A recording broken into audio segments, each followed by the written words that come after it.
Okay, this is the fifth and final revision video for P1, and we're going to look at waves. So waves transfer energy, and there can be two types of wave. There can be a transverse wave, which is the up and down wave.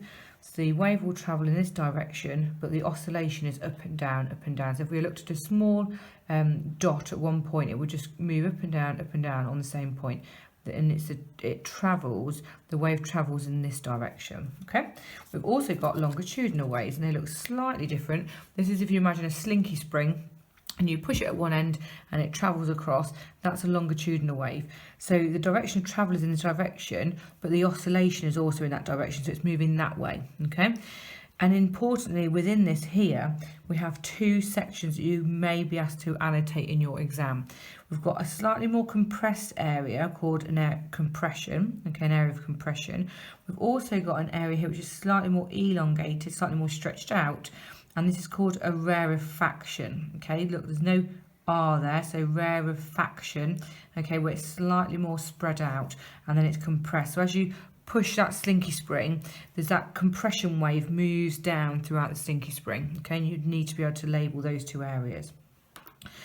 And importantly, looking at two examples of those waves. So with the transverse waves, examples would be electromagnetic and mechanical waves.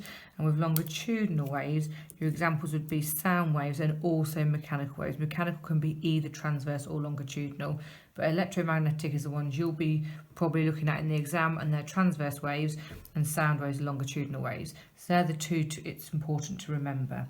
Okay, right, let's look at movement of those waves and what can occur. So you could get either of these three things to focus on in your exam paper.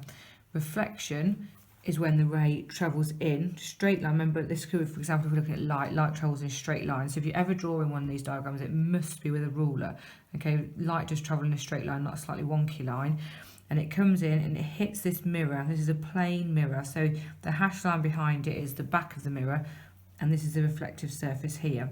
So it comes in, and at 90 degrees you need to draw a normal line. Okay, so within there would be a 90-degree angle there. So it travels in, and then it reflects off that mirror down across the reflected ray. So by putting arrows on both of my rays, you can see the direction in which it's travelling. And in here now there are two angles, I and R. So the I is the angle of incidence and R is the angle of reflection. And when it's reflected off a mirror, those two angles equal each other. So when you draw it, you need a protractor for your physics exam. Please remember that. And when you draw it, this angle here needs to be the same as that angle there. Okay, so once you put your 90-degree line in, it's quite easy then to work out the two angles. Okay. With refraction is slightly different. The ray comes in at an angle to, say, a glass block or perspex block. The idea is it's a different substance to this area around the outside. So this might be air. So if you were doing it in the classroom, and you'd have a glass block, and you'd shine the light ray at an angle to the block. So again, there's our normal line going at 90 degrees. And when it goes through that glass block, that light ray slows down ever so slightly, and it bends towards the normal. So it's slowing down. And then as it leaves, it speeds up again and goes at the same angle in which the top, you can see the line there, those two are at the same angle. Okay, so that's refraction, basically bending. Okay, however, importantly, it does note this in the specification, so please don't be caught out with this. If the light ray comes in at exactly 90 degrees, so on the normal line, there is no refraction whatsoever. It will just travel straight through. So be aware, refraction only happens if the light is hitting it at an angle other than 90 degrees. Okay, so that's reflection, refraction. Diffraction is the spreading out of those waves. For example, the waves from the sea coming in through the harbour, through a small gap there, is where you may see diffraction. So this occurs when the wavelength of the wave, and we'll look at wavelength in a second, the wavelength of the wave is in the same order of magnitude as the size of the gap. The smaller the gap, the bigger the diffraction you're going to get. Okay, so the smaller the gap, the more spread out those lines are going to get. Doesn't come up that often, but have a look at some past questions, particular signals coming across TVs, etc., across hilly areas. That's often where they show diffraction. Sound waves, just to be aware of, because we've mentioned those here, and we've looked at examples of light and sound. Sound waves are vibrations. So vibrations which your ear picks up and turns that your ear sends that message to your brain turns that into sound that we recognise. There are two terms here that we need to be aware of. And if we look at a labelled wave, this links up quite nicely. So here's this wave, and we can see that the bottom bit, wavelength, okay, is the gap between the waves, and A is the amplitude. So loudness links to amplitude. So a very loud sound would have a much bigger peak and trough, and something that was very high pitched, these waves would be closer together. So it'd be really close together on that line there. And echoes are just a reflection of sound. So here we saw a reflection of light. If that was sound, then we get an echo. So like bouncing off the cave and coming back again, that would be an echo if it was sound. Okay. With this then links the formula for calculating speed of a wave travelling. This is on your data sheets. You don't need to remember it, but you will need to know how to use it, okay, and take the right bits off the wave.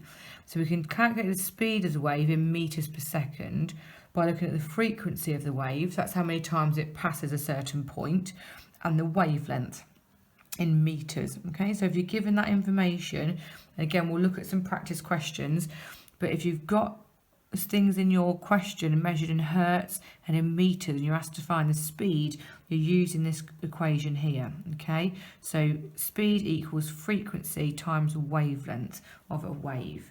Okay, so we've looked at wave transferring energy, two types of wave you need to know: reflection, refraction, and diffraction, so the ways in which that wave will move. We've talked about sound waves being vibrations, and then labelled a wave and looked at the equation we might need to use to measure or calculate the speed of a wave. Okay, so the last bit of this topic then is looking at the electromagnetic spectrum. So this is an example of a transverse wave, which you can see there with this peak and trough up and down. And you can see quite clearly already that we've got a change in wavelength from this end here where wavelength is really quite big, and then down here where wavelength is really quite short. Okay, and that is really important to remember. You will need to remember the order of these. So what I suggest you do is come up with a mnemonic or a rhyme or something to help you remember the order of these here. The sillier the better, because you're more than likely to remember something a bit more silly. These first four are the four you need to focus on for your AQA paper, and you need to know that these could be used as forms of communication firstly, and secondly in specifics. Radio waves can be used for TV and radio, microwaves for mobile phones and satellite TV, infrared waves can be used for remote controls, and visible light for photography. Okay, so that's the electromagnetic spectrum. That is what is noted on your specification as need to know. Gamma rays are used to sterilise medical equipment, etc. You may need to know it, but it's not detailed in your specification. I would think if they're talking about gamma rays, they'd give you the information in the question. X-rays, we know, are used to look inside your body and look at your bones, for example.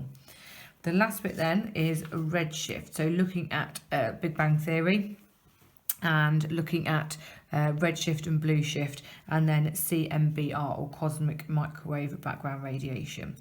So redshift then is linked with the Doppler effect. So Doppler effect we tend to talk about when we're looking at sound in particular. So if you had a police car moving toward you and then away from you, as it comes towards you, you can see here the wavelength is really quite short. So if you go back over here to think about sound and what that would sound like, well, the frequency here is much smaller. The wavelength is much shorter. So we've got more waves passing per second here. So it would be really high pitch. And then as it moves away from you, that wavelength stretches out again. So imagine that piece of string stretching back out again. And this wavelength is getting longer, so the pitch would get lower as it moves away from you. So if you have any wave source moving, then it will change wavelength and frequency. And what we can do is apply this theory to space and think about if we had the Big Bang and everything scattered from that explosion, from that centre point, then galaxies that are moving further away from us will have this stretched out wavelength. And what that means is they actually appear red. So you can see here if something's moving towards us, it's going to be blue or have blue shift, and if it's moving away from us, it appears red and has a red shift.